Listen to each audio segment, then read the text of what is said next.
Vamos falar sobre a Bíblia Sagrada. Tem muita gente que não sabe, mas sabiam que a Bíblia Sagrada... Clara, por favor.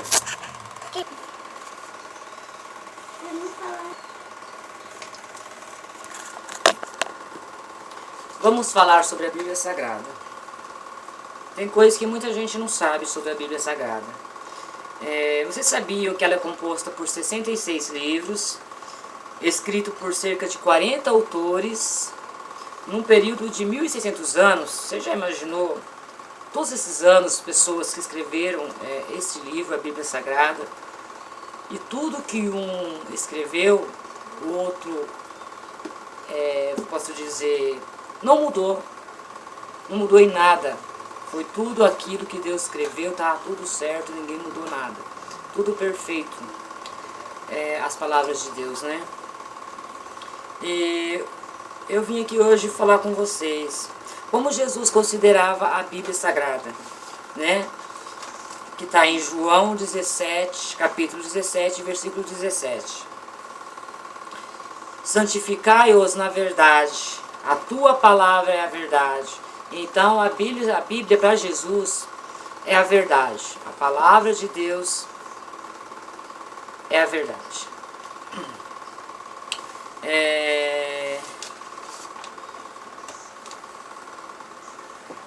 O que necessita para entendê-la? O que precisamos para entender a Bíblia, né? Aí vai estar em Atos, capítulo 8, versículo 26 a 31. Um anjo do Senhor falou a Felipe, dizendo: disponha-te e vai ao lado do sul, no caminho que desce de Jerusalém a Gaza. Esse se acha deserto. Ele se levantou e foi. Eis que um etíope, eunuco, alto oficial de Candace, rainha dos etíopes, o qual era superintendente de todo o seu tesouro, que viera a doar em Jerusalém, estava de volta e assentado.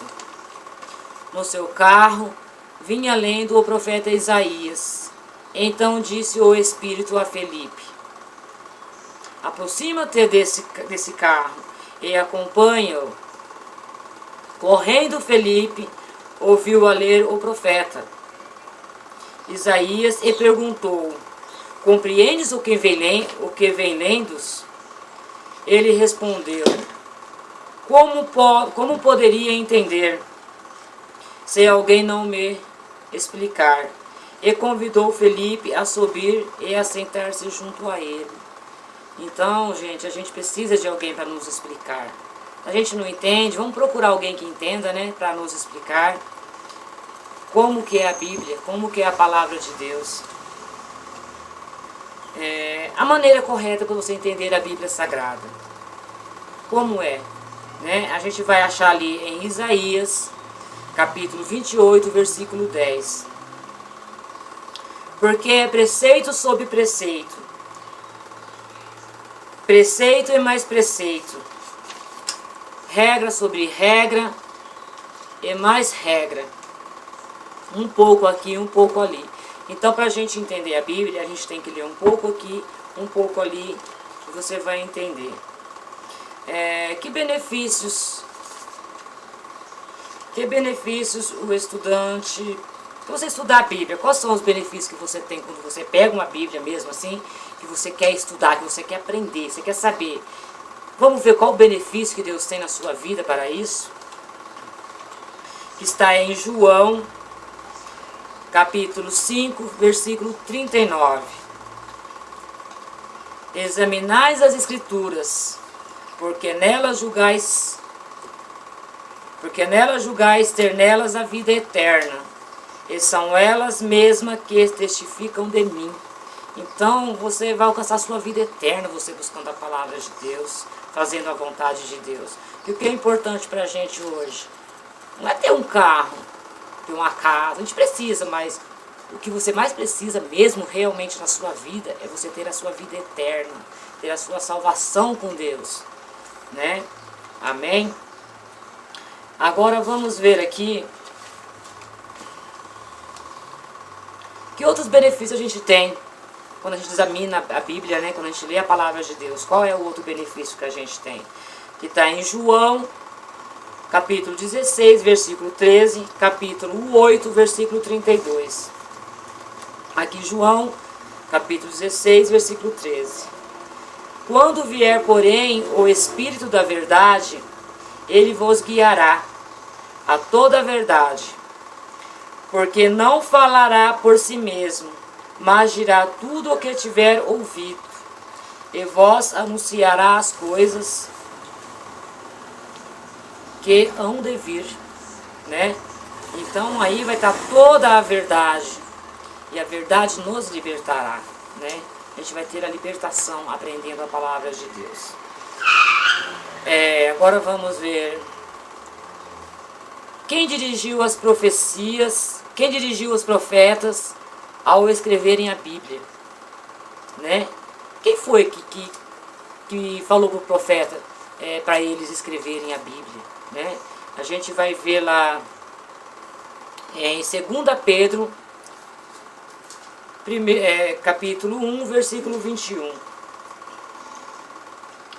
Porque nunca jamais qualquer profecia foi dado por vontade humana. Entretanto, homens santos falarão da parte de Deus, movido pelo Espírito Santo. Então foi Deus deu o poder para o homem falar da palavra dele, né? Para a gente falar da palavra dele, né? Amém. Agora vamos ver aqui quanto o texto da Bíblia é inspirado por Deus, né? A gente vai ver lá em Timóteo, 2 Timóteo, capítulo 3, versículo 16. Toda a Escritura é inspirada por Deus. É útil para o ensino, para a repreensão, para a correção, para a educação na justiça. Então Deus já nos deu ali como temos que fazer, como temos que repreender, a nossa educação, né? Deus já deu tudo explicado, como temos que agir, como temos que viver a nossa vida, né? Amém?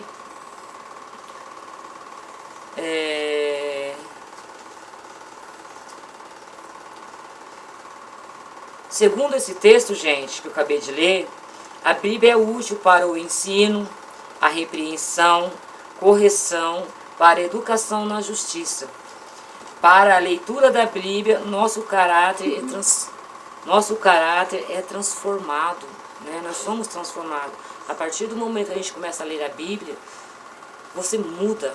Você é uma pessoa chata, né? Modo de dizer, a pessoa chata. Você se torna uma pessoa alegre, humilde, né? Você vive melhor com as pessoas. Amém? Agora vamos ver que parte da Bíblia não foi escrita por autores humanos. Qual parte da Bíblia que não foi escrita pelo humano? Né? A gente vai ver agora em Êxodo. Não é Êxodo, perdão. A gente vai ver agora Êxodo 31, versículo 31, capítulo 31, versículo 18.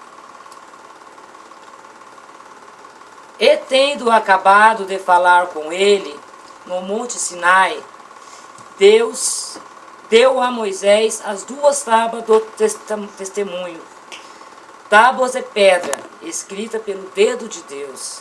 Então o testamento, né, os mandamentos de Deus foi escrito pelos dedos de Deus. Não foi o homem quem escreveu, foi Deus.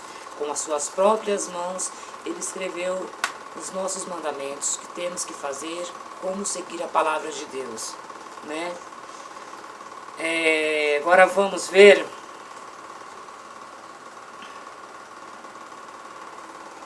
está alguém autorizado a mudar alguma coisa da Bíblia? Alguém autorizado a aumentar, escrever alguma palavra a mais, alguma palavra diferente na Bíblia, né? Isso a gente vai ver lá em Malaquias, Malaquias, capítulo 3, versículo 6. Porque o Senhor não mudou, porque eu, o Senhor, não mudo. Por isso vós, o filho de Jacó,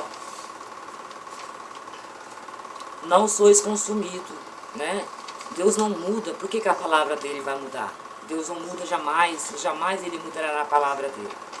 Amém? Agora vamos ver ali Apocalipse. Apocalipse, capítulo 22, versículo 18 a 19. Eu a todo aquele que ouve as palavras da profecia, este livro testifico. Se alguém lhe fizer qualquer acréscimo, Deus lhe acrescentará os flagelos escrito neste livro. Se alguém tirar qualquer coisa das palavras, da palavra do livro desta profecia, Deus tirará a sua parte da árvore da vida, na cidade santa, e das coisas que se acham escritas no livro, neste livro, né? Então Deus vai tirar a sua salvação, a sua parte da salvação. Se você não fizer a vontade de Deus, se você mexer na Bíblia, se você ensinar para alguém uma coisa errada, você não pode chegar numa pessoa e falar que não contém na Bíblia. Examinar as Escrituras, né? Para saber tudo que está na Bíblia.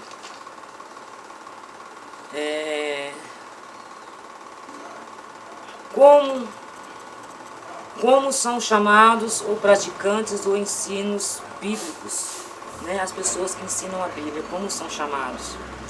A gente vai ver em João, capítulo 13, versículo 17, e Tiago, capítulo 1, versículo 22.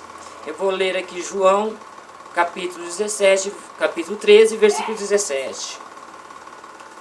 Ora, se sabeis estas coisas, bem-aventurado sois se as praticares. Se você praticar as palavras de Deus, os mandamentos de Deus, né? Bem-aventurado seja. Tiago 1, 22. Tornai-vos, pois, praticantes da palavra e não somente ouvintes, enganando-vos a vós mesmos, né? Quando a gente não lê, estamos enganando a nós mesmos. Então temos que praticar, temos que ler, temos que saber a vontade de Deus, a palavra de Deus, o que Ele quer da gente, dos seus filhos, que são todos filhos de Deus, né? Amém?